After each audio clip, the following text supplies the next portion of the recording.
Hi నీ నమస్తే, welcome to star and home. ఇవాళ మన వీడియోలో ఒక సరికొత్త రెసిపీతో అయితే మీ ముందుకు వచ్చాండి.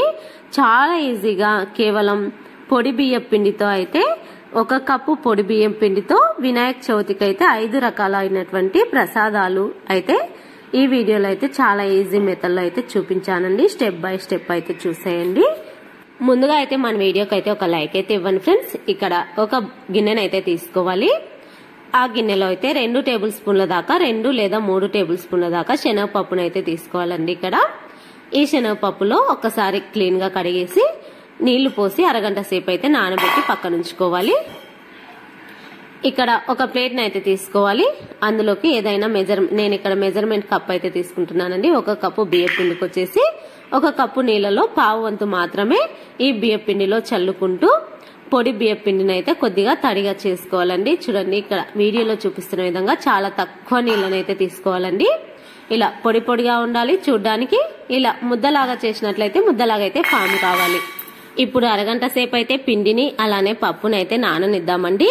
ఇక్కడ పిండి తడిపిన తర్వాత పావు వంతు మాత్రమే నీళ్ళని వాడానండి. ఇంకా 3/4 వంతు నీళ్ళు అయితే అలానే ఉన్నాయి.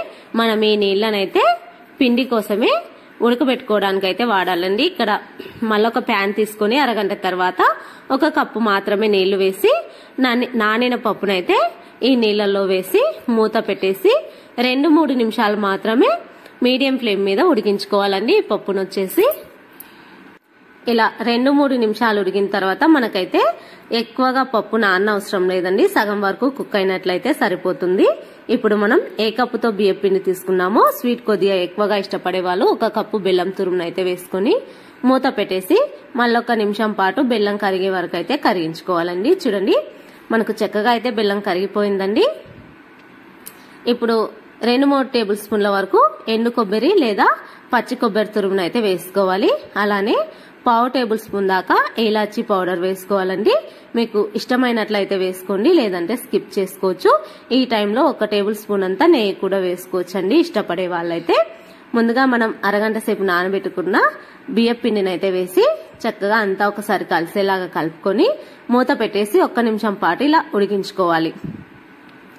ఇలా 1 నిమిషం తర్వాత మూత తీసి స్టవ్ ఆఫ్ చేసి ఒక పీట మీద అయితే వేసుకోవాలి. ఈ పిండిని వచ్చేసి మొత్తం అంతా కూడా గిన్నెలో బౌల్లో ఉన్న పిండిని మొత్తం అంతా కూడా పీట పైన వేసేసి ఒక 2-3 నిమిషాలు గోరువెచ్చగా అయ్యే వరకు అయితే ఈ పిండి పక్కన ఉంచుకోవాలి. చేతికి కొద్దిగా ఆయిల్ లేదా నూనెను అప్లై చేసుకుని బాగా పిండిని అయితే మసాజ్ చేసుకుని ఒక ఉండలాగా ఫామ్ చేసుకోవాలి. ఇప్పుడు చేతికి కొద్దిగా ఆయిల్ లేదా నూనెను వేసుకొని ఆయిల్ లేదా నెయ్యిని అప్లై చేసుకుని ఉండ్రాలలాగా అలానే కుడుములు ఉదకాలు వీటన్నిటిని కూడా 5 రకాలుగా అయితే ప్రిపేర్ చేసుకోవాలండి. ఇక్కడ నేను చూపించడానికి మాత్రమే 2-2గా చేశానండి.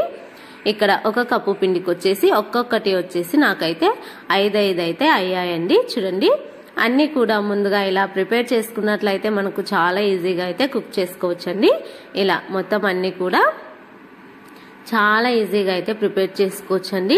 ఎలాంటి హడావిడి లేకుండా వినాయక చవితికి ఒకటే రకమైనటువంటి పిండితో మనమైతే చాలా ఈజీగా అయితే ఇలా ప్రసాదాలు అయితే ప్రిపేర్ చేసుకోవచ్చండి. చూడండి, అన్ని కూడా ఇదే విధంగా అయితే ప్రిపేర్ చేసుకున్నానండి. చూడండి, అన్ని కూడా నాకు 5 అయితే వచ్చాయండి. ఇలా ముందుగా అన్ని ప్రిపేర్ చేసుకొని వీటిని ఒక ఇడ్లీ పాత్ర ఉంటుంది కదండి, ఇడ్లీ పాత్రకైతే కొద్దిగా ఆయిల్ అప్లై చేసుకోవాలి లేదా నెయ్యి అప్లై చేసుకోవాలి. ఇడ్లీ పాత్రలో అయితే మనం ముందుగా ప్రిపేర్ చేసుకున్న అన్ని ప్రసాదాలను కూడా ఒకదాని తర్వాత ఒకటైతే అన్ని సర్దుకోవాలండి. ఇలా అన్ని కూడా పెట్టేసుకున్న తర్వాత స్టవ్ పైన ఒక ప్యాన్ పెట్టి ఒక 1/2 లీటర్ లేదా పావు లీటర్ వరకు నీళ్లు బాగా మరిగిన తర్వాత ఒక స్టాండ్ను అయితే పెట్టేసుకోవాలి. ఇలా స్టాండ్ను పెట్టేసుకున్న తర్వాత ఇడ్లీ రేకును అయితే పెట్టేసి మూత కవర్ చేసి 2-3 నిమిషాల వరకు కుక్ చేసుకోవాలండి. మంట మీడియం ఫ్లేమ్ లో ఉంచుకొని అయితే చూడండి, ఇలా మనకు 2-3 నిమిషాల తర్వాత చూసినట్లయితే మనకు చాలా చక్కగా అయితే ఉడికిపోయాయండి. చూడండి, అప్పుడే ఒకటి తీసుకొని చేతితో పట్టుకున్నట్లయితే మనకు ఎక్కడా కూడా పిండి అనేది అతుక్కుపోదండి. ఇప్పుడు మనం ఇడ్లీ ప్లేట్ అయితే కింద పెట్టేసి కొద్దిగా చల్లారిన తర్వాత ఇంకా మనకు అన్ని కూడా నేనైతే సగం వరకు ఇలా కుక్ చేసుకున్నానండి. మరి మిగతా సగం కూడా ఇవి ఒక ప్లేట్లోకి తీసేసి మళ్ళీ మిగతా సగం కూడా పెట్టేసి కుక్ చేసుకున్నానండి. చూడండి, అన్నిట్లను కూడా ఇదే విధంగా మళ్ళీ మిగతా వాటిని కూడా ఇదే విధంగా అయితే ఉడికించుకున్నాను. ఇప్పుడు మనం అవి కూడా చక్కగా కుక్ అయిపోయాయండి. అన్ని కూడా ఒక ఆకు మీద అయితే పెట్టేసి చూపిస్తున్నానండి మీకు. చూడండి అన్ని 5 వచ్చాయండి, ఉండ్రాలు మాత్రం 4 వచ్చాయండి. చూడండి చాలా ఈజీ మెథడ్ లో మనమైతే 5 రకాల ప్రసాదాలు కేవలం 1 కప్పు బియ్యం పిండితో, పొడి బియ్యం పిండితో ఇదే విధంగా అయితే ప్రిపేర్ చేసుకోండి. స్టెప్ బై స్టెప్ అయితే ఫాలో అయ్యి చాలా చక్కగా ఈజీగా అయితే ప్రిపేర్ చేసుకోండి. చాలా స్మూత్ గా చాలా చక్కగా అయితే కుక్ అయిపోతాయండి. చూడండి చూడడానికి అయితే చాలా చాలా బాగున్నాయండి. ఎలాంటి హడావిడి లేకుండా కేవలం 1 కప్పు బియ్యం పిండితో అయితే వినాయకునికి అయితే 5 రకాల ప్రసాదాలు అయితే ఇలా ప్రిపేర్ చేసుకోండి.